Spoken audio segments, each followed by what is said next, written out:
Are you aware that Birmingham is the youngest city in Europe, with under 25s accounting for nearly 40% of its population?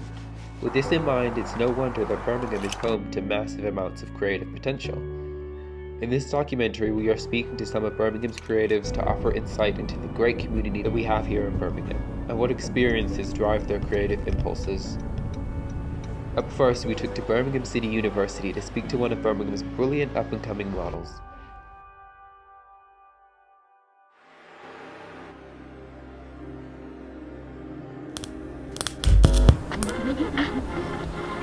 Trying to put it in? That one.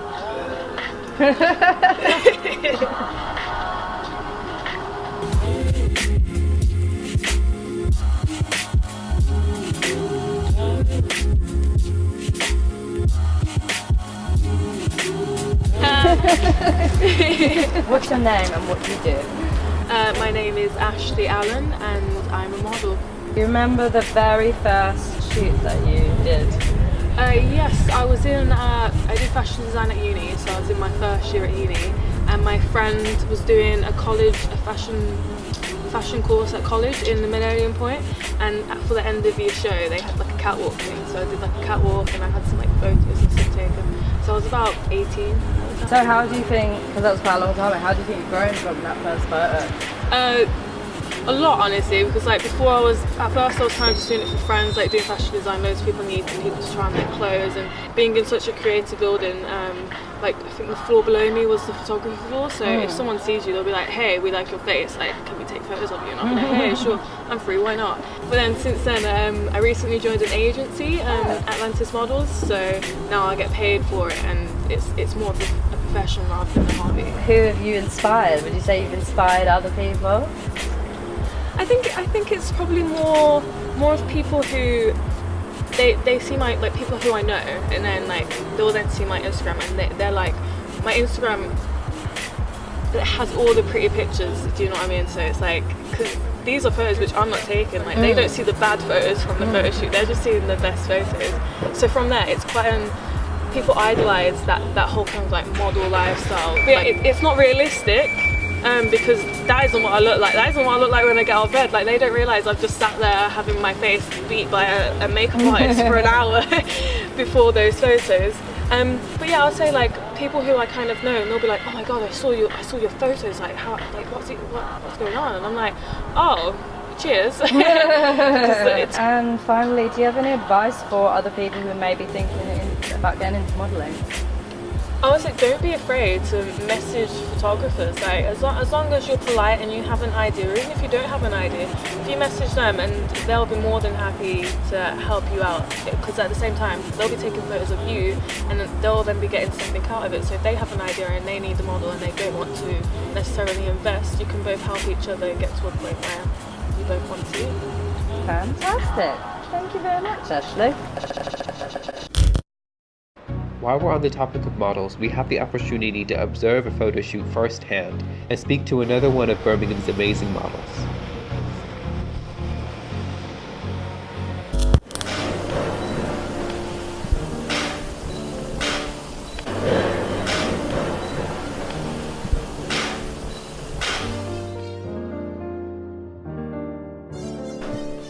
Wait, does this mean I'm up first? Yeah, if you want to go first, that's fine. It's no problem. My name is Alexander Walters, and I am a master's journalism student and part-time model. Who inspires you?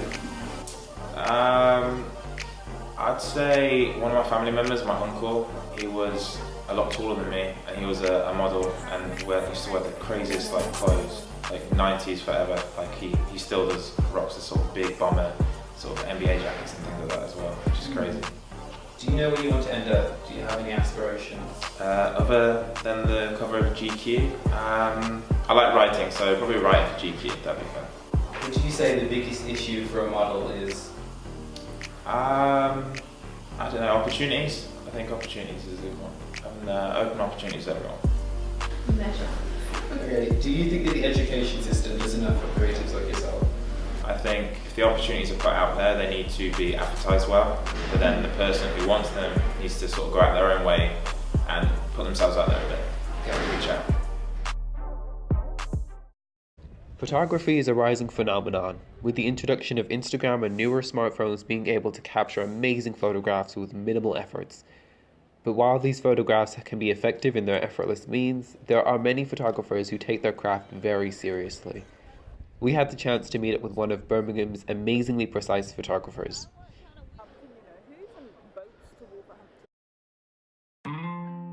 What's your name and what do you do? I'm Ray. I'm a photographer. Do you remember the first model or photo that you had took? So that's actually, I was trying to coordinate my first photo shoot outdoor. And I remember it was the first time I actually bring all my gears out, all my studio lighting, bring it outdoors, try to bring my big ass umbrella and just shoot everything with my friends as a model. And it was a very windy day, so you know what happened. The umbrella falls, I smashed my first lighting I just bought, and yeah, it was catastrophic. But I did learn a lot, and yeah, that was my first shoot. How do you think you've grown from that first photo, from that scary photo? Much more experience compared to when I started. I know what to be careful about, I know what should be planned ahead. Who inspires you? In the beginning, I would say it's David LaChapelle, because all this dramatic picture he took, all this idea, the humor, a little bit dark behind it, really intrigues me. What would you say the biggest issue for a model or a photographer like yourself is?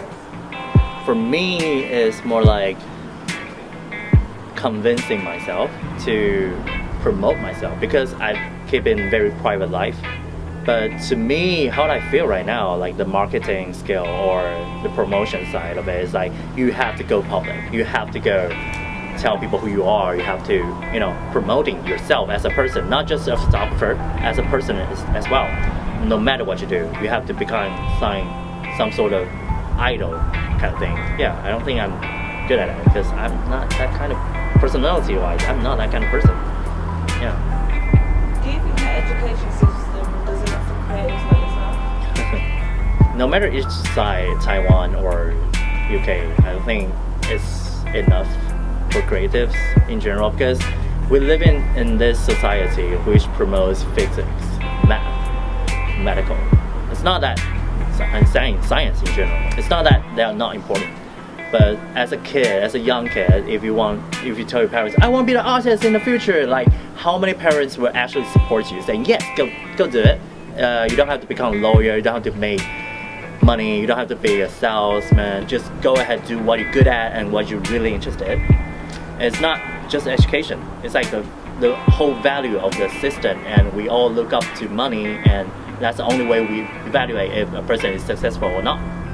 Do you have any other advice for people who may be thinking about getting into modeling or photography? So first of all, you need to know you're actually going down a path that you're feeling you're actually learning stuff, but the more you learn, the more you realize you actually don't know. Like, it's a very time-consuming business, definitely. It's not just the business side, it's like the artist side, it's like connection, all that stuff. It's very time-consuming. So really think over, like, do you want to use it as a hobby that you can happily do it without any restrictions?